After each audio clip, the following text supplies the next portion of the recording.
I've got Shreveport Fire Chief Scott Wolverton joining us this morning. I can't thank you enough. I know it's a busy week for you guys. How are you today, Chief? I'm doing well. Good morning to y'all. Thanks for having me. You bet. We had a tragedy this week with the death in a house fire I believe, in Ledbetter Heights.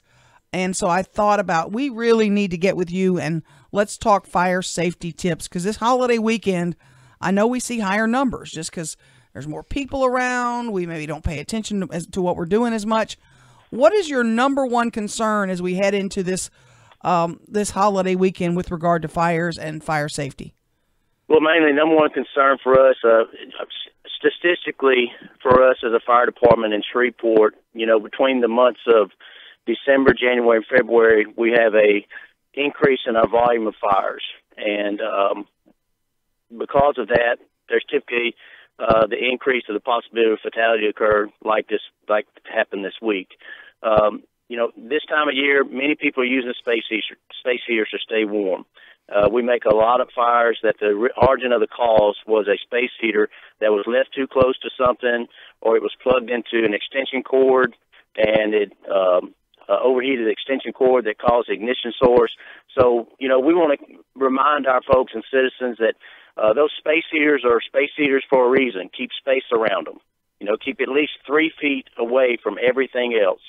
Any type of combustible curtains, furniture, anything that could catch on fire, you want to keep it at least 3 feet away from those space heaters. So that's one of the biggest concerns. Another thing with being the holiday season is cooking.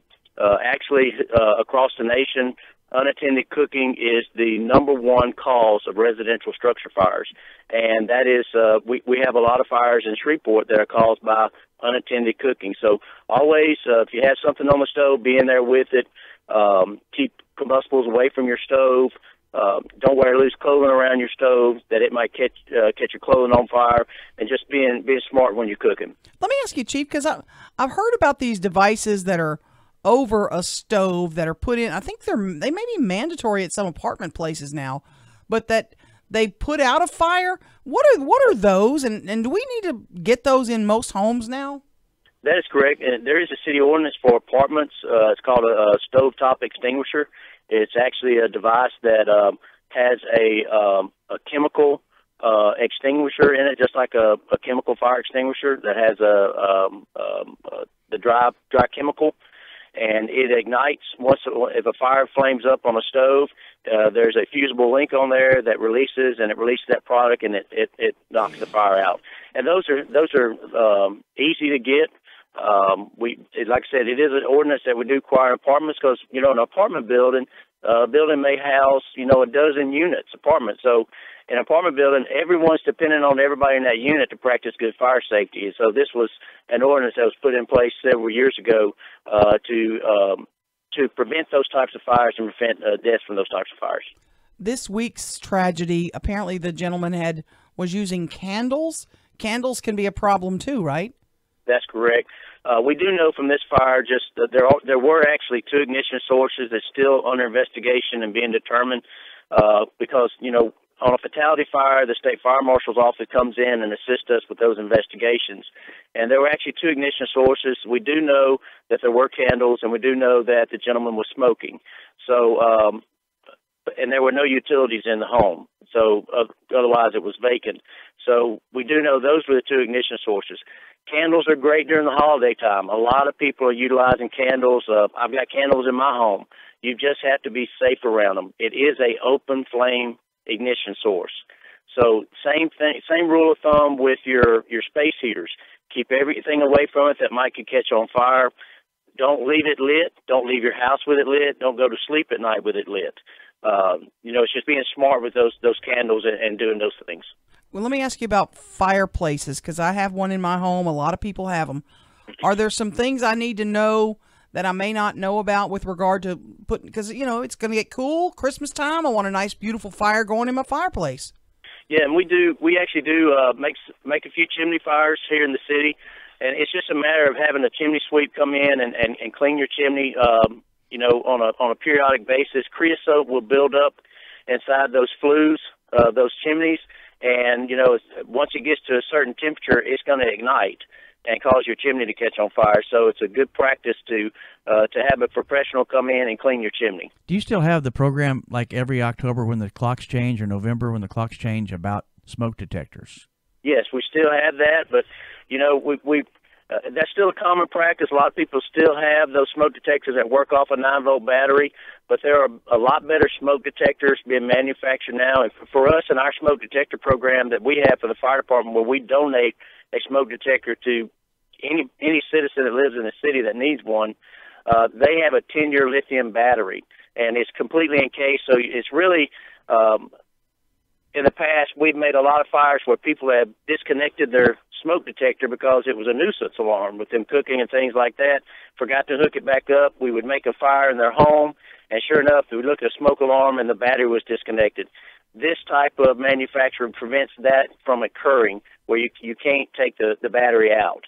But we do still encourage, we still do have that program when you turn your clocks back, change your smoke alarm battery. Let me refer back to that, because Chief, and we're talking to Fire Chief Scott Wolverton, Shreveport Fire Department.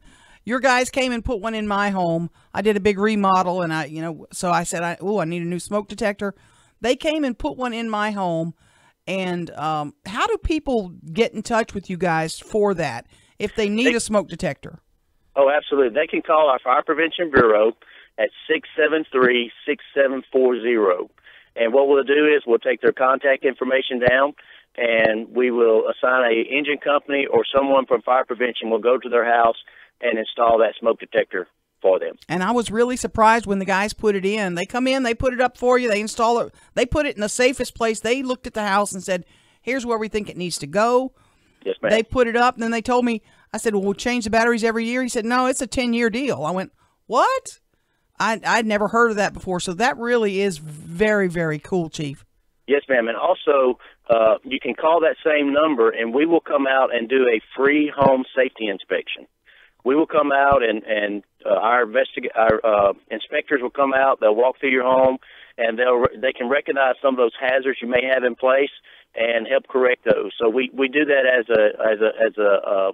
that's just part of our duty to our citizens in the city. Do you have a concern? Do we have issues in our community? I know this week, this was a home, we believe, with no utilities connected, where some of these vacant homes, people are trying to come in from out of the cold, out of the rain, and that may be causing a fire hazard because they may be using a fire, they may be using something else to stay warm. What should we, as we travel the city, should we keep an eye out for those kinds of things? Well, I think any of our citizens who are lacking in their resources, of just livelihood things, where with a shelter over their head and food and things like that, we should try to reach out and direct them to those resources. We actually have a program in our EMS division. It's called PALS. It's called Personal Assistance Link, and we have partnered with a lot of those agencies to connect these folks with. So if a citizen recognizes that, they can call our EMS office at 673-6720, and we will do our best to connect that citizen with those agencies that provide those assistance for them. Yes, absolutely.